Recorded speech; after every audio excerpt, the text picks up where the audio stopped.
Hello everyone, my name is Erin and I'm currently the chair of the Southern Branch of the Irish Patchwork Society.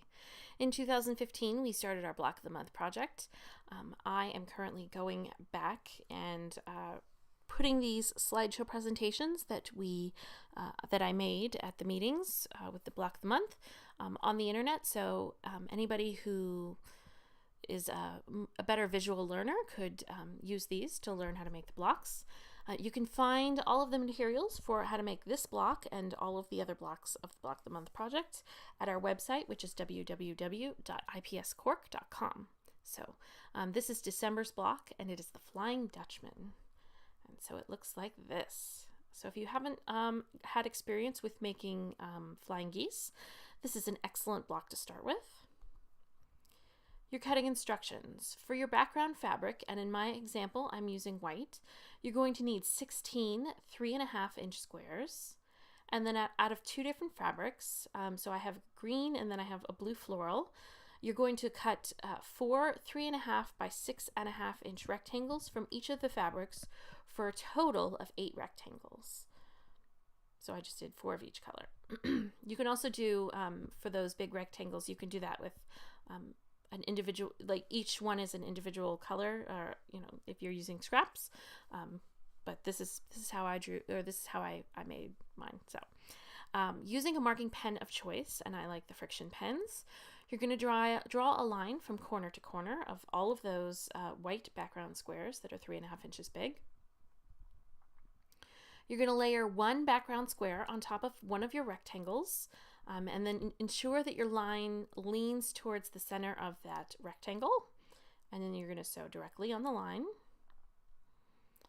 Once you do that, you're going to trim 1/4 inch away from that line, and then you're going to press open, and you must press open your unit here before adding on any of the other squares, otherwise your flying geese will not turn out correctly.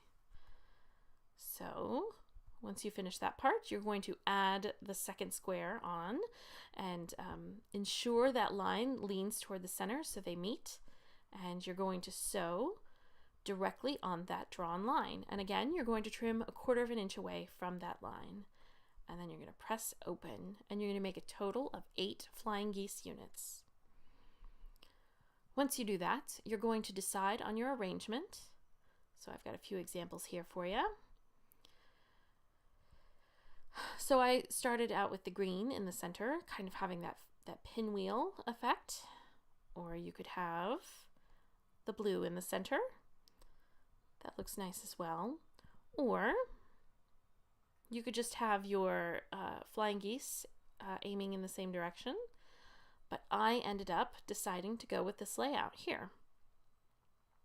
So you're going to start out by sewing two flying geese together, and then you're going to press towards the wide part of the triangle, and then you're going to treat the block as if it's a 4-patch.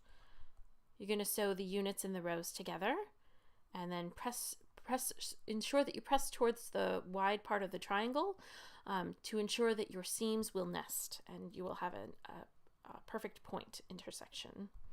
And then once you do that, you're going to sew that seam, that final seam, and you're going to end up with your final block. So this is a nice, easy block if you're new to flying geese. If you have any questions, please don't hesitate to contact me. Our website is corkips@gmail.com, and you can find our website with all of the downloadable materials and all sorts of other posts as well at www.ipscork.com. So thank you for watching.